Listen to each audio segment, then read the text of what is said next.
Quando alguém vê uma pessoa como eu, com essa idade, que eu não vou dizer quanto é, as pessoas acham que a gente nasceu com 70 anos. Eu tenho fotografia para provar que eu já fui jovem.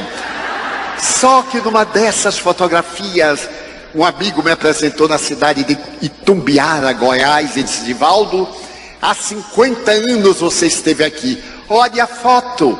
Eu olhei e reconhecia que está o Emanuel Chaves, o nosso Doutor Brasil. Eu só não conheço esse. Ele disse: é você. Eu fiquei pasmado de ver como eu tinha um corpinho de toureiro. Agora prossegue o corpo de toureiro aposentado, mas é toureiro. Muito bem. Então, eu estava na cidade de Aracaju e era médium, mas não entendia nada de espiritismo. Visitava essa cidade a convite de um grande amigo, a família Sarroris.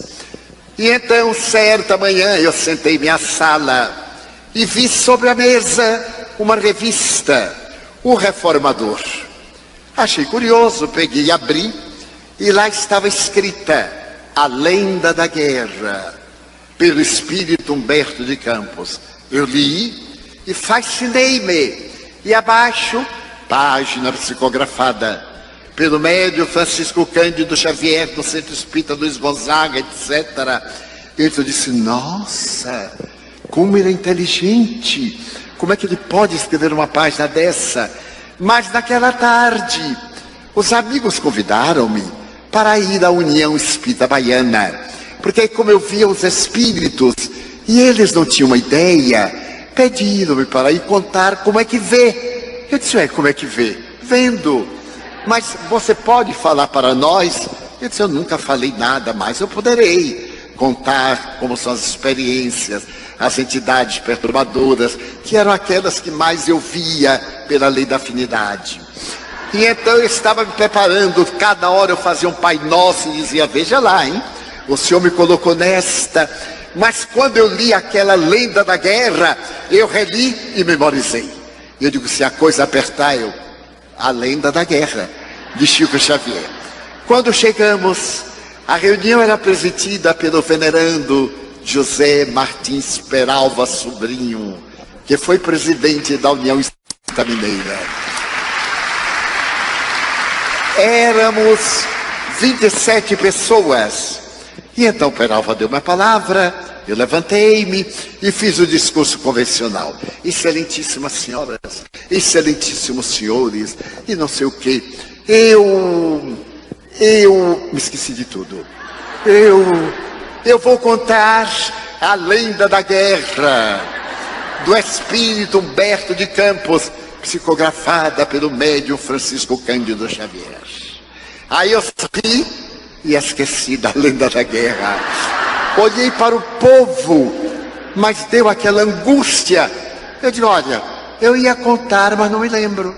Então me desculpe. Sentei-me trêmulo, suarento, quando eu vi entrar um cavalheiro de baixa estatura, a cabeça um pouco deformada, óculos grossos, veio andando, chegou junto de mim e disse-me: eu sou o autor da lenda.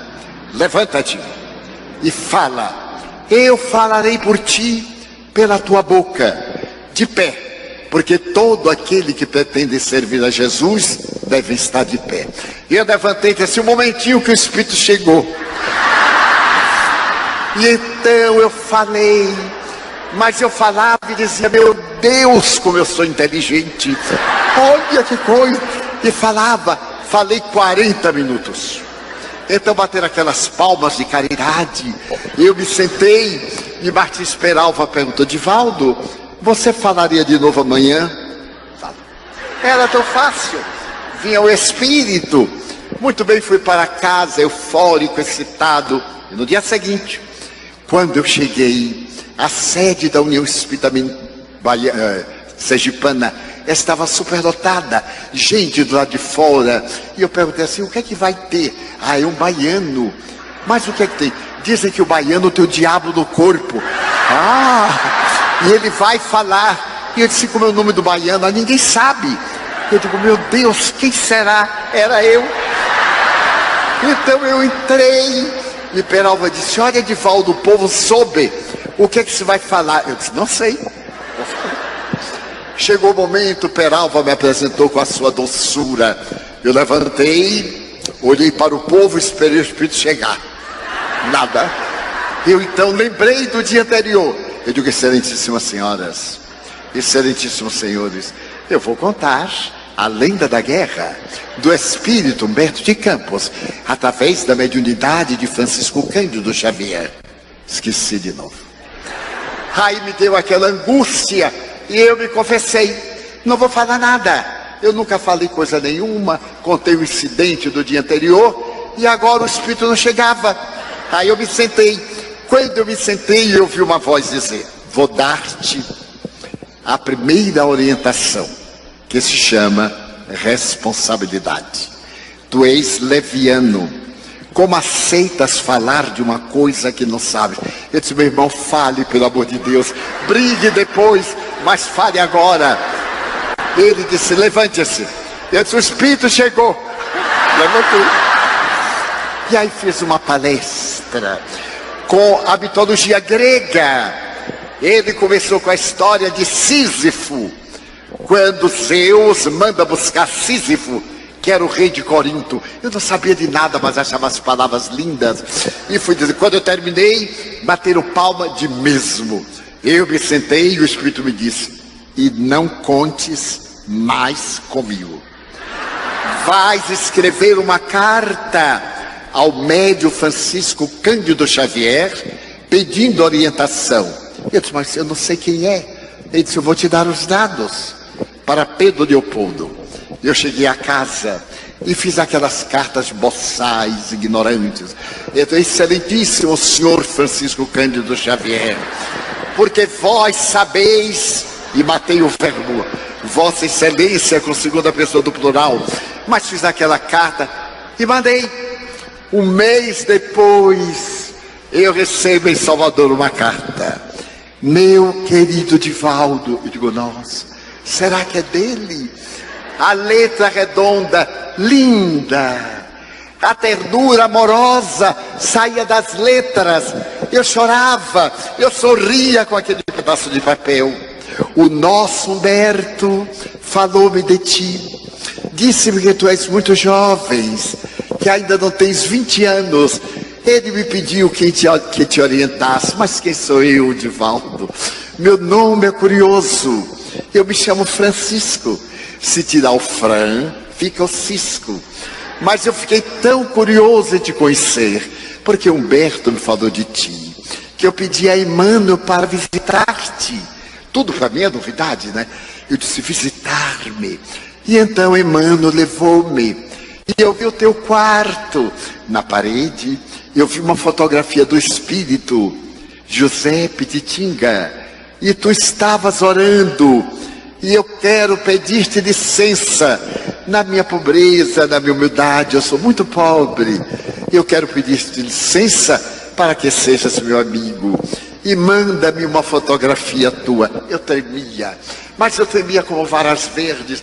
Como é que este homem pode, meu Deus? Ele é um homem ou um Deus? E aí eu li umas 30 vezes. Passei a noite lendo, eu digo: não é possível, eu estou no delírio.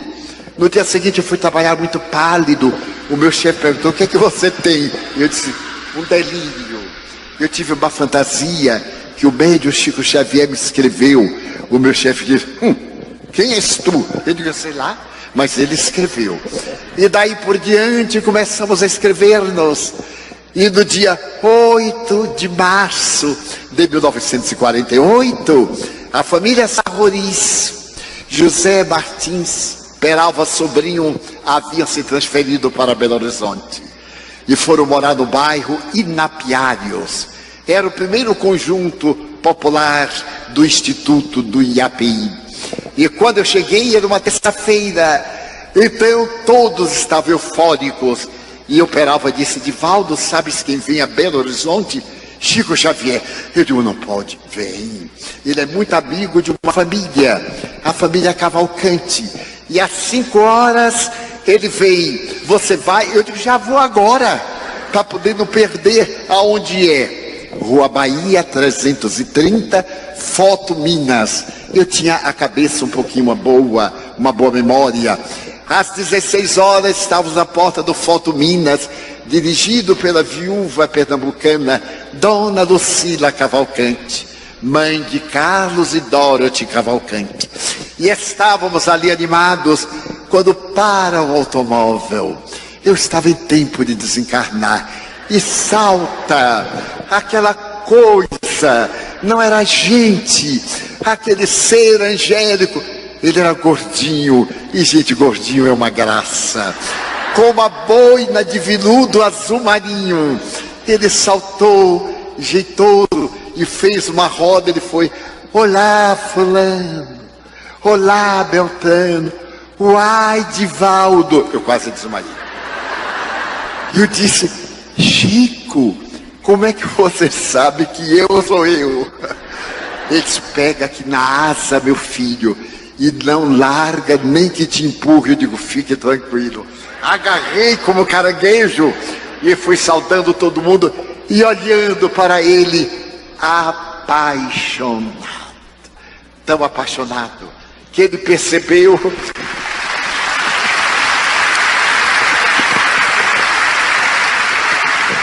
e me ofereceu aquela túnica azul marinho que eu guardo no relicário. E disse: Divaldo, eu estou aqui para nós conversarmos. Estava Arnaldo Rocha, Peralva, Ederlindo Sarruriz, Enio, a família Cavalcante. E o Chico começou a conversar. Eram 5 horas da tarde. Já eram 3 horas da manhã.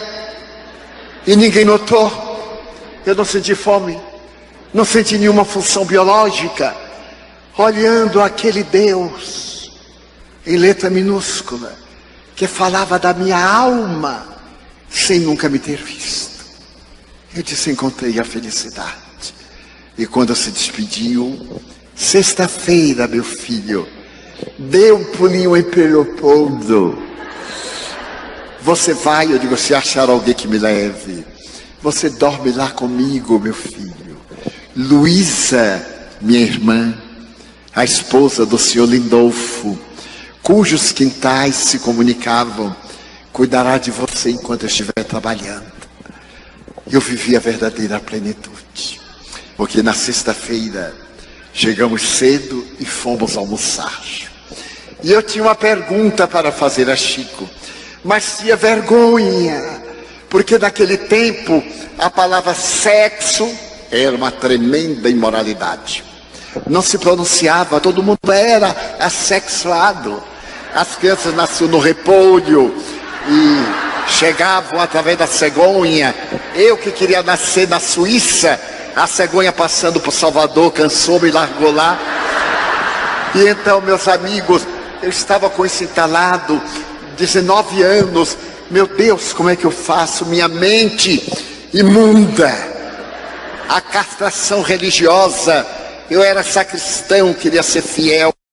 Eu olhava para aquele homem que se levantou e foi nos servir, mas servir a lá Pedro Leopoldo, com uma colher derramava assim e derramava acolá. Eu não queria comer nada, só queria olhar para ele e ria, e ria. Aí olhava para mim, pegando meu pensamento. Como esquecer que existem na terra os embaixadores de Deus? E nós conhecemos um dos embaixadores de Deus. Não é um elogio chão, é um depoimento público permanente. Quando terminamos o almoço, saímos da casa de Dona Luísa. Ele me pegou no braço. Havia uma laranjeira em flor. E ele então pegou uma haste, olhou para mim com um pouco de dificuldade visual e falou: ipsis verbis, tudo em a natureza é uma função sexual. A planta que introduz as suas raízes na base da terra para sugar o humus e a água e transformá-los em madeira, em perfume, em flor e em fruto, realiza uma sublime função sexual. O sexo é o mais sublime departamento da vida. As criaturas humanas, atormentadas pelo gozo e pelo prazer, transformaram a função divina da procriação na luxúria, na libido. E durante 2 horas, ele abordou o tema. A pessoa que vive numa parceria honesta, vive em castidade. E a pessoa que se castra e tem a mente pervertida, encontra-se em corrupção. O importante não é o ato, é a intenção. Deus colocou hormônios de prazer para que a sagrada fonte procriativa seja resultado de uma emoção divina. E é por isso que essa sensação psicofísica concede a plenitude. A grande bênção do amor não é o ato sexual, porque se pode amar sem praticar o ato, como se pode vivenciar o ato sem amar. Os animais, em geral, procriam, mas não se amam. O amor é a presença de Deus na alma.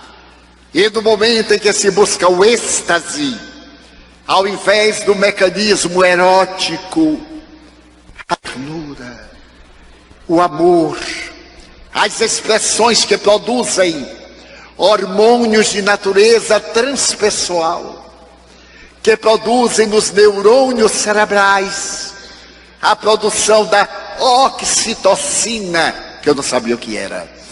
E vai. E depois da efusão, quando é invadida pelos hormônios da beleza, deve continuar esse ato de 16 segundos 18, no sentimento de gratidão pelo outro. E ao invés de dar-lhe as costas, dizer-lhe eternamente: como eu lhe amo.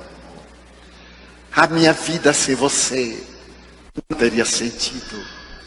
Você é o pão da minha existência. Acariciar. E é um ato tão profundo que um torpor toma conta do ser para renovar-se e viver. 2 horas. E eu deslumbrado, memorizando, devorando cada sílaba. E quando ele terminou, disse assim: é um presente de André Luiz para a sua juventude. Apaixonei-me. Não podia ser diferente.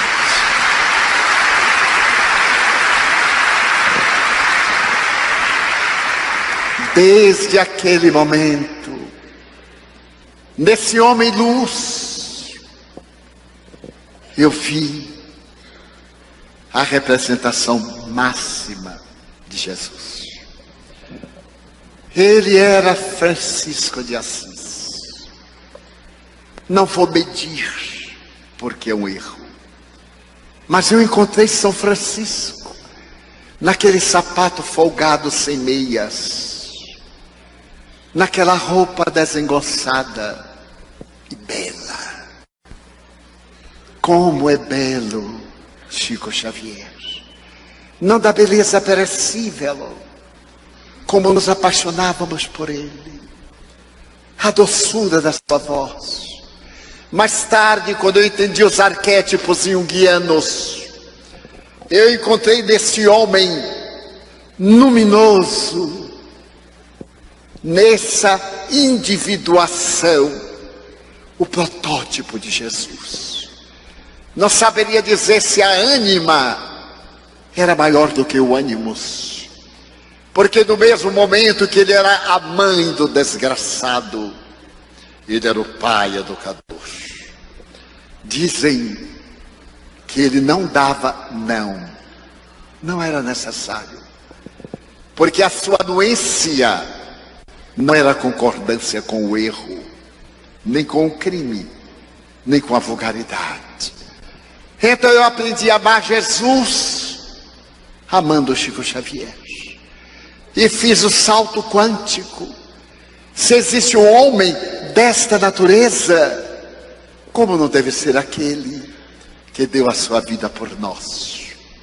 E ele me concedeu a honra de dormir no seu quarto.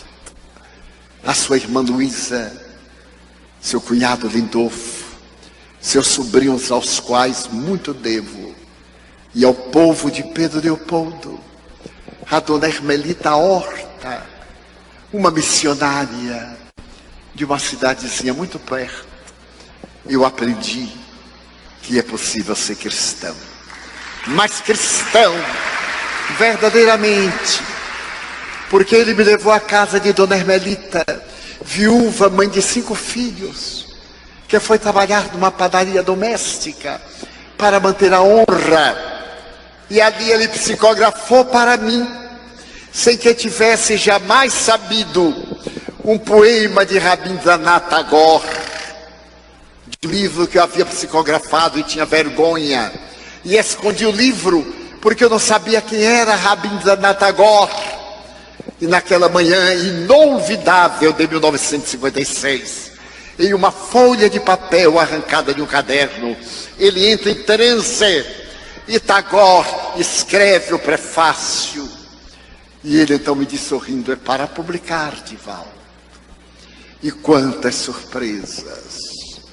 Quando um câncer me ameaçava as cordas vocais, na casa de André Luiz, com a presença de Peralva, Arnaldo, eu, Carlos Cavalcante e ele, vedamos tudo.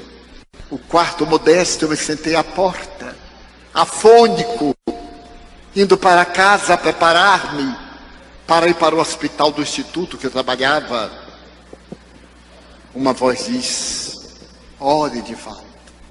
Eu mal podia emitir um som.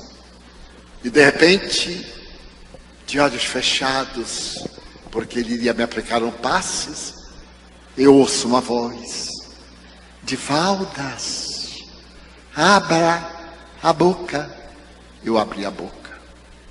Divaldas, abra os olhos. Eu abri. Era Sheila, que eu não sabia quem era, materializada, loura, vestida de enfermeira à Primeira Guerra Mundial. Eu vou fazer uma aplicação, Divaldo. E tirou um objeto como a caneta, como a lâmpada na ponta. 1956, não havia. Eu vou queimar o ponto e vai doer. Dizem que homem tem uma coragem para a dor, que se o parto fosse masculino, a humanidade se acabava, porque só nascia o primeiro.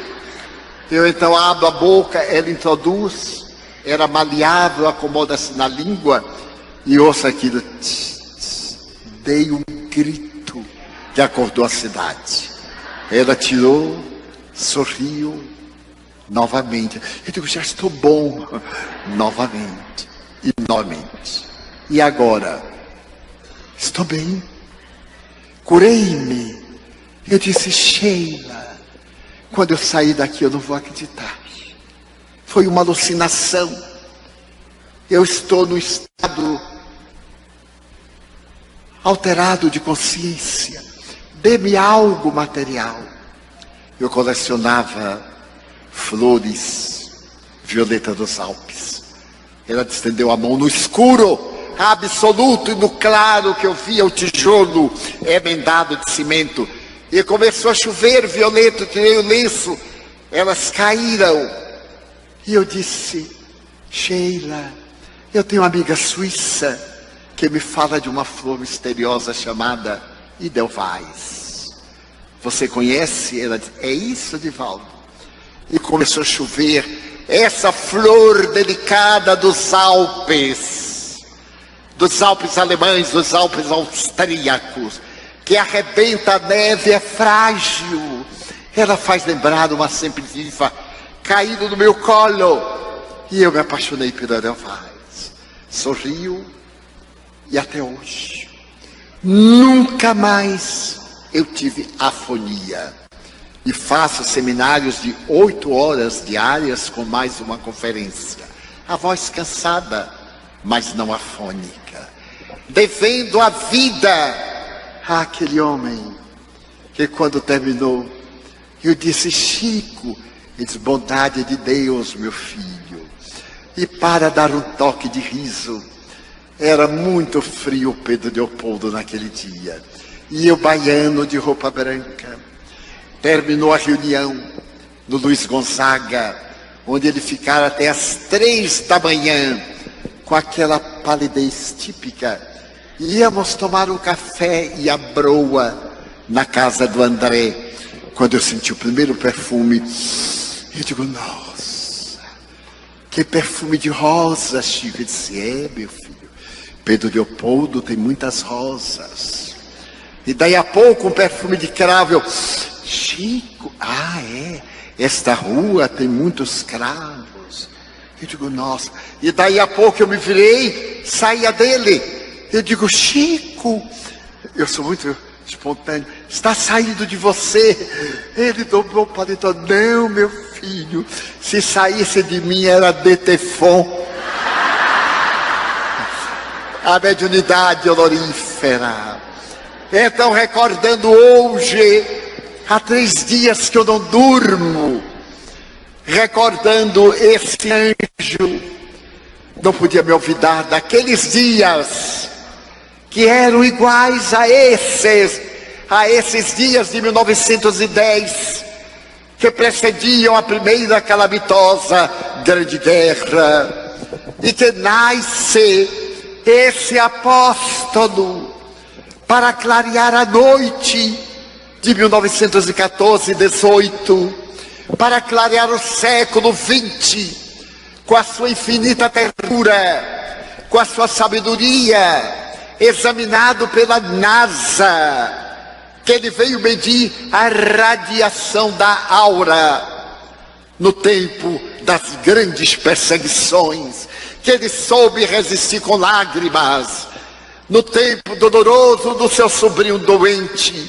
que ele perdoou, humilhado em todos os jornais do Brasil, pela rede dos diários associados, a Davi Nasser e Jamanzon, na revista O Cruzeiro, que se arrependeram depois, dizendo que o maior arrependimento da sua vida, de ambos, foi haver ferido o pulcro Chico Xavier, que vieram como jornalistas estrangeiros falando inglês para impressionar o rapazinho.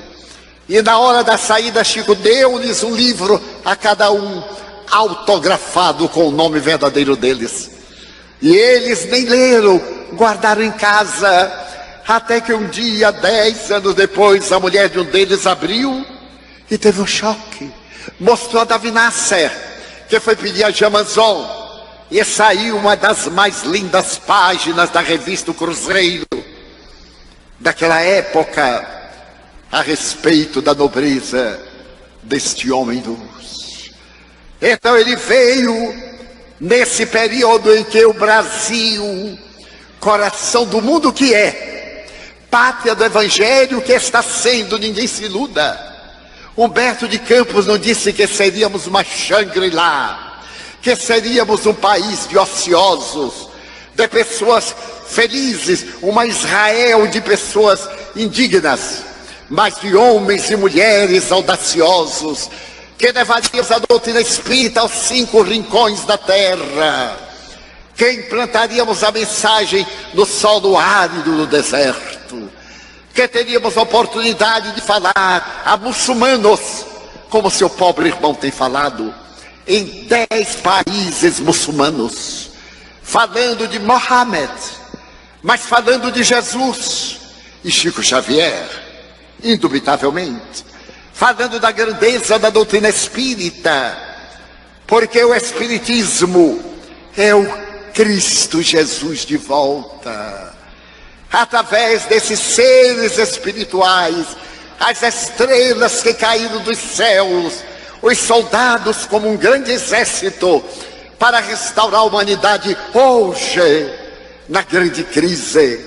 Não há crise internacional, nem nacional, há crise moral, individual. Eu sou a crise, você, nós. E se eu me melhorar, o mundo se melhora. Quando alguém se ergue, a terra se levanta. Aí está a voz do Chico soando, mesmo depois de 15 anos e 2 dias, que os lábios carnais silenciaram, e a alma canta hosanas. Ele não necessita de estar aqui repetindo. Quantas vezes me disse que irei escrever? Emmanuel já disse tudo. Que palavras terei para dizer? Espero que o Senhor me honre no além, com o grande silêncio, acompanhando a árvore do Evangelho crescer. E ei-la aqui, aqueles que o amamos, em todo o planeta, porque onde quer que haja um espírita brasileiro. Voltei da Europa há poucos dias com um ciático obsessor. Estive em 22 cidades de 12 países, e em todos a alma do Chico pairando docemente, docificando os corações. E no mundo inteiro, depois de visitar 70 países, mais de 2.000 cidades, de ter dado 9 voltas à Lua, mais de 10 voltas à Terra, dando Jesus, Kardec, Chico Xavier. Eu quero prestar o meu culto na cidade que ele nasceu, na Cândida Pedro Leopoldo, nas histórias que nos contávamos pelas madrugadas, na sua casinha. E para concluir, certo dia ele ia para o trabalho e pelo fundo ia para a casa de Dona Luísa. Quando ele fechou a porta e foi olhar as suas rosas, amante das rosas, havia um príncipe negro. Ele então pegou a rosa e começou a falar. Eu disse, coitado, ele é um pouquinho tantã, porque está conversando com a rosa. Ele captou meu pensamento, não disse nada. E eu perguntei, Chico, você fala com as rosas? Falo, meu filho. E você ouve o que elas respondem? Ouço, meu filho. Bem, cada um tem uma mania. Passaram os seus anos. E estávamos em Uberaba. E haviam sido feitas experiências sobre sensibilidade vegetal, sobre perispírito, as pesquisas a respeito da aura. E eu estava no auge do entusiasmo que a flor amada é muito mais bela. As casas onde existe o amor, as plantas são mais vivas, que elas se comunicam, que elas dão mensagens.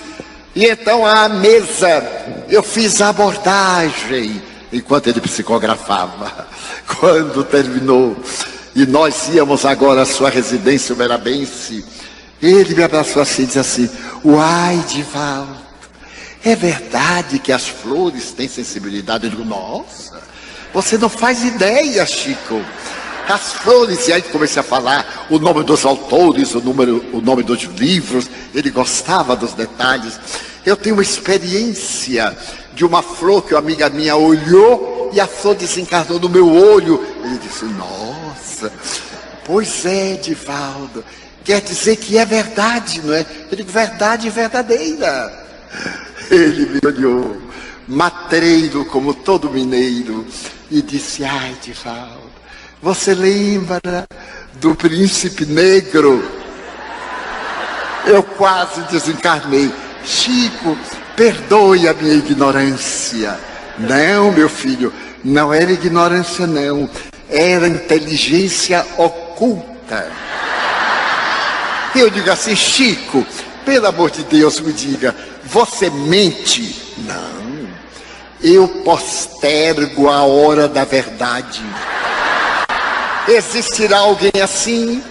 Então aqueles eram dias de Otaviano, esses são dias de Jesus. Levanta-se uma voz que vem de quebrada em quebrada, e nós que temos tanto a agradecer e tão pouco para pedir, obrigado, Senhor, pela vossa atenção. Muito obrigado, senhores.